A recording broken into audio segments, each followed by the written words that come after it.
Okay, good afternoon, ladies and gentlemen. Thank you once again for, being here on time, and we'll move on to the program. So my job today is just to moderate the session on the citizen participation in elections. And this panel will consist of 3 organizations that have benefited from the grants from the Charter Project Africa, which is the ABE BENA, CWCD, and WANEP. The first organization I'm going to introduce is not necessarily, the Association of Association des Blogueurs du Bénin. La Loupe Électorale is a civic tech solution allowing candidates to test the validity of their candidacy file, and voters to make a citizen collection for an alternative centralization of results from the ballot box. This was the idea about their project. And the other project is the CANS Foundation. I don't know what CWCDA Africa stands for, but they'll probably elaborate. Now, this initiative, through a tech solution called ZAB, or ZABE, I'm not sure, aims to provide an opportunity for Nigerians to have free, fair, and inclusive elections in a transparent and trustworthy manner. So the concept arose from a desire to reestablish citizens' faith in the electoral process through active participation. So this was the objective of their project. And the third project from Senegal is from West African Network for Peace Building, WANEP, Imam Jean. So the initiative of Imam Jean consists of monitoring, analysis, and mitigation of electoral violence by youth via a digital platform for the collection and processing of data specifically related to dangerous speech in the context of the upcoming legislative elections in the Department of Dakar. Without much ado, I'd like to call upon the first presentation from Association des Blogueurs du Bénin. Je suis Olivier Assino, secrétaire général de l'Association des blogueurs du Bénin, et j'ai été chargé de la mise en œuvre de la Civic Tech, la loupe électorale, que nous voulons une solution numérique citoyenne en faveur d'élections inclusives et transparentes. Et nous estimons que nous pouvons apporter quelque chose. Premièrement, de prendre au mot la commission électorale qui estime que les candidats qui ne sont pas autorisés à aller aux élections ne savent pas remplir leur dossier. Et donc nous avons estimé que nous allons proposer, sur la base du code électoral, une solution qui permet aux candidats de vérifier la validité à blanc de leur dossier avant de la présenter à la commission électorale. Et il s'agit essentiellement d'un quiz qui, dans un premier temps, fait le point des pièces à fournir au dossier.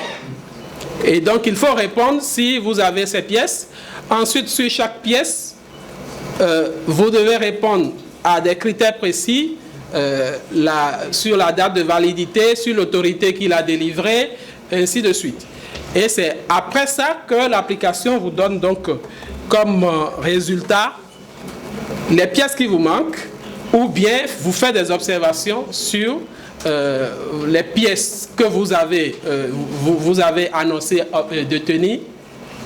Et donc, à partir de ce moment, vous pouvez savoir ce qu'il faut faire. Après, tout ça, évidemment, dépend de la sincérité de l'utilisateur. Deuxième solution que nous avons estimé qu'on peut apporter, c'est que puisqu'il y a un doute épais sur les chiffres électoraux, le taux de participation et les résultats, nous avons estimé que on peut permettre aux citoyens, à travers cette application, de renseigner les résultats sortis des urnes qui sont des informations publiques. Selon le code électoral du Bénin, une fois que les opérations de vote sont terminées et qu'on a dépouillé, le résultat est affiché dans le bureau de vote, ça devient une information publique. Les gens peuvent la partager. Alors, puisqu'on peut la partager, nous offrons donc une adresse unique à tous ceux qui peuvent la partager pour renseigner ce qu'ils ont collecté, dans l'espoir que si tout le monde fait le jeu, tout de suite, à partir de cette plateforme, le citoyen a une idée globale de ce qui s'est passé sur le territoire national. Ça, c'est les prévisions, c'est ce qu'on espérait, c'est ce qu'on a espéré, et on y a travaillé pour. Donc, ceci arrivait également dans un contexte de dématérialisation des services publics au Bénin, et nous nous sommes dit, mais et ça a été un argument pour dire, mais écoutez, l'État travaille beaucoup pour dématérialiser les services publics et la plupart de nos usages. Mais écoutez, le privé, le citoyen peut accompagner l'État dans cette politique. Donc, sur le plan électoral également, il y a des choses qu'on peut dématérialiser. Alors, quand nous avons conçu tout ça, quelle a été notre démarche? Évidemment, ça a été une application, ça a consisté à réaliser une application web qui est responsive, c'est-à-dire qui s'adapte aux écrans des smartphones et autres, et qui, en plus de ces deux fonctionnalités dont je viens de parler, permet à un espace blog où vous pouvez lire l'actualité électorale, mais également un espace documentation où vous pouvez retrouver tout le corpus législatif relatif aux élections.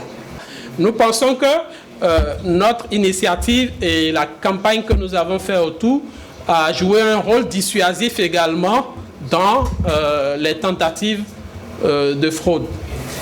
Mais après, il faut reconnaître que, en même temps, sur le plan, parce que là, à partir du moment où cette fois-ci l'opposition a été aux élections, est-ce que c'est de notre seul fait? Nous ne sommes pas aussi prétentieux. Nous pensons que nous avons contribué à travers notre activisme quand même sur l'inclusivité des élections quand même à ce que l'opposition soit aux élections et qu'on n'ait plus désormais une assemblée à 100% favorable au pouvoir.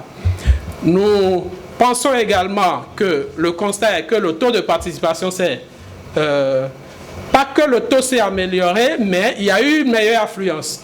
Pourquoi le taux ne s'améliore pas? C'est parce que le fichier électoral ayant été repris, il y a eu une augmentation de presque un tiers du corps électoral. Et donc, bien que le nombre d'électeurs sortis soit supérieur à ce qu'on a vu les années précédentes, le taux ne s'est pas forcément amélioré. Donc, mais il y a une meilleure affluence. Est-ce qu'il faut dire que notre solution ou notre initiative, c'est le résultat de notre initiative? Nous estimons que nous y avons contribué. Alors, par rapport au projet EMAMJ, vous allez voir que c'est écrit en anglais. Bien vrai que je ne suis pas très forte en anglais, mais le SIG c'est en anglais. Electoral Monitoring, Analysis and Mitigation, Jeune. On s'est permis de rajouter le français, jeune, pour dire que la cible a été les jeunes. Alors cette initiative d'EMAMJ consistait à faire le suivi par les jeunes des discours dangereux et haineux sur les réseaux sociaux.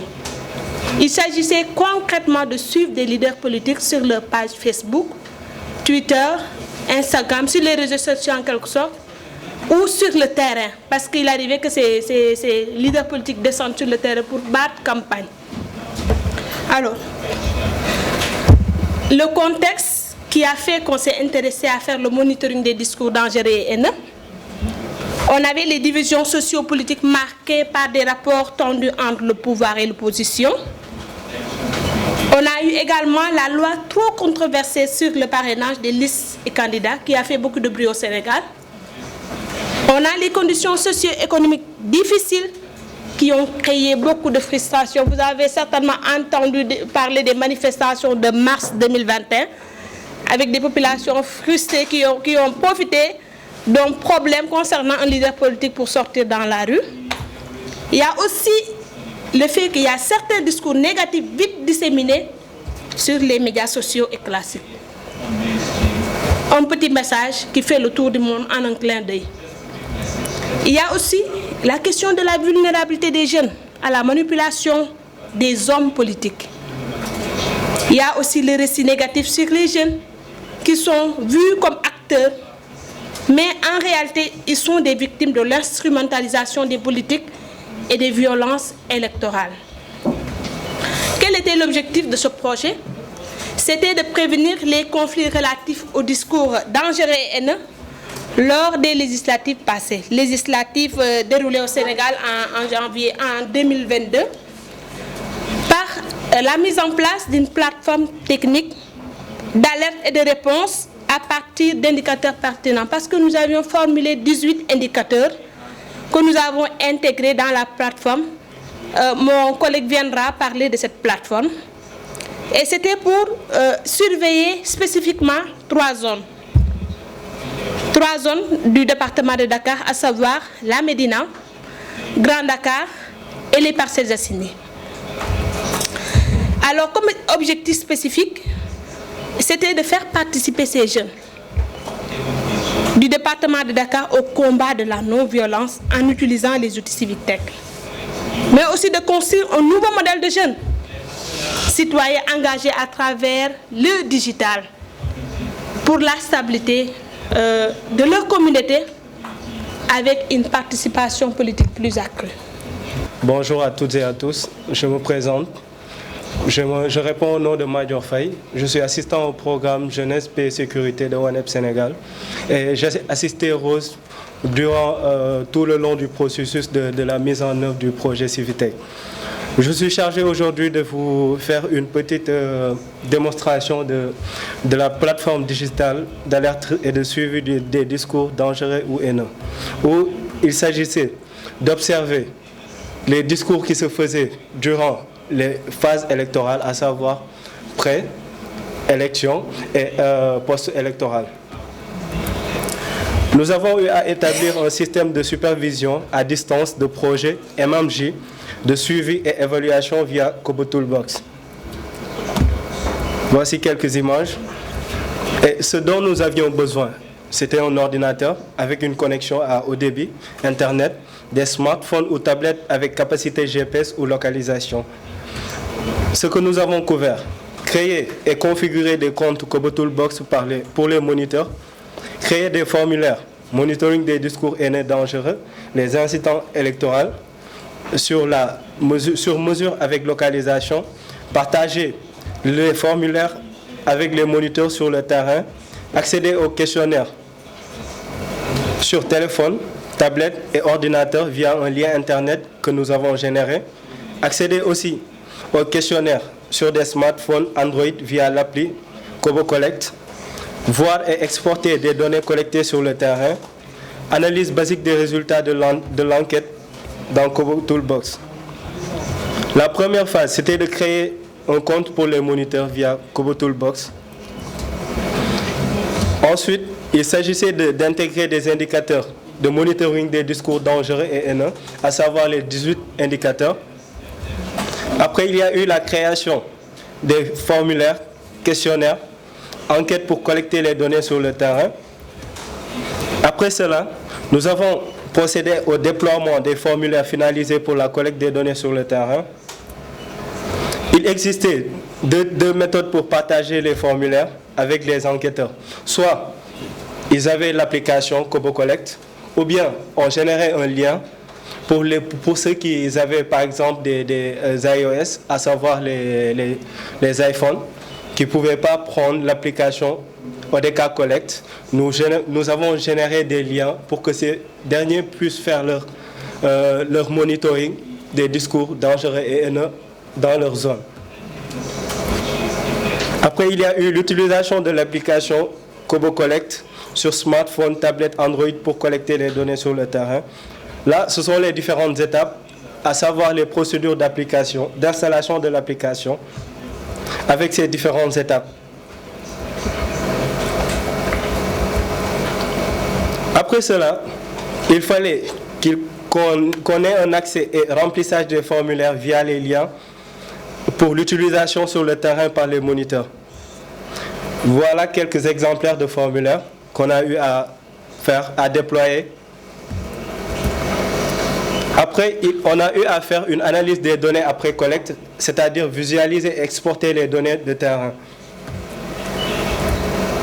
Et aussi, il y avait la soumission. Là, il faut préciser, à partir d'ici, nous pouvons aussi éditer les données brutes. Par exemple, si un moniteur se trompe lors de la soumission, nous, en tant qu'administrateurs, nous pouvons modifier les formulaires pour que ces formulaires puissent être analysés après. Il y a aussi le rapport. Nous savons tous qu'avec la plateforme Kobo Toolbox, il y a des rapports disponibles, mais ces rapports viennent sous forme de diagrammes et c'était à nous de les analyser et interpréter. Pour parler de la participation des jeunes et des femmes, le projet a été entièrement porté par la cible jeune. 15 moniteurs ont été formés, 5 par localité, 5 à Grand Dakar, 5 à Médina, 5 au Parcelles Assainies. Et on avait 5 femmes et 10 hommes. On a profité de la salle de veille que nous avions organisée parce qu'il est question de Civic Tech. On a voulu faire une salle de veille virtuelle. Et cette salle de veille, on avait 7 collectrices pour pouvoir contourner les aléas de l'Internet. Ces collectrices étaient chargées d'appeler les moniteurs sur le terrain pour pouvoir collecter leurs données au moment où ils étaient confrontés à des problèmes de connexion. Alors, quel est l'impact et l'effet du projet?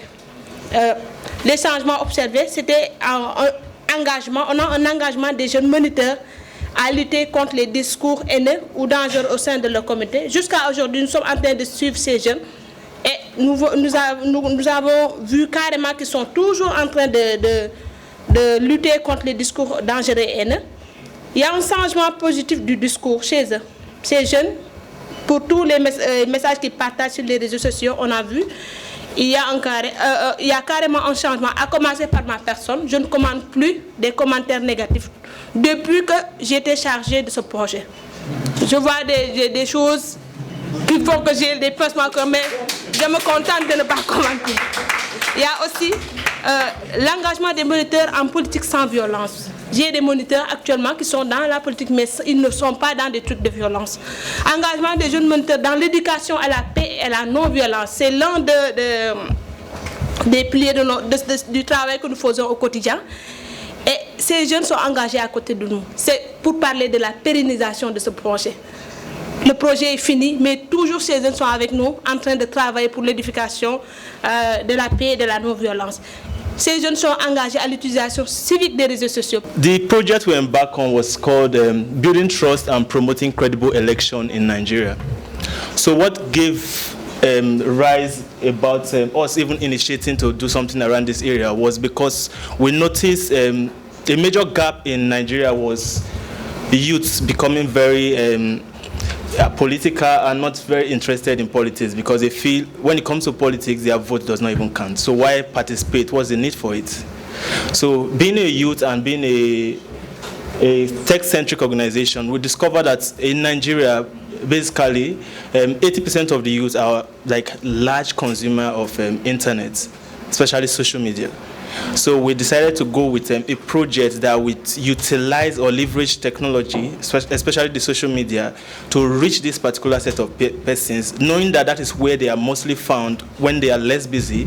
So the best way is in their passive state and situation, when they reach out to their phone or open it, they can easily see things that pertains to election and electioneering in Nigeria and read, get engaged and be involved. So that's why we put in for this. So our objective for the project was just simply 4, and one of them is to increase awareness amongst youth, to increase awareness on the need to actually participate in governance. And second one was to inform voters about their rights. Nigerians, a lot of youth believe that it is just more like a thing that whether you vote or not, it is useless. What is going to happen will be what will happen.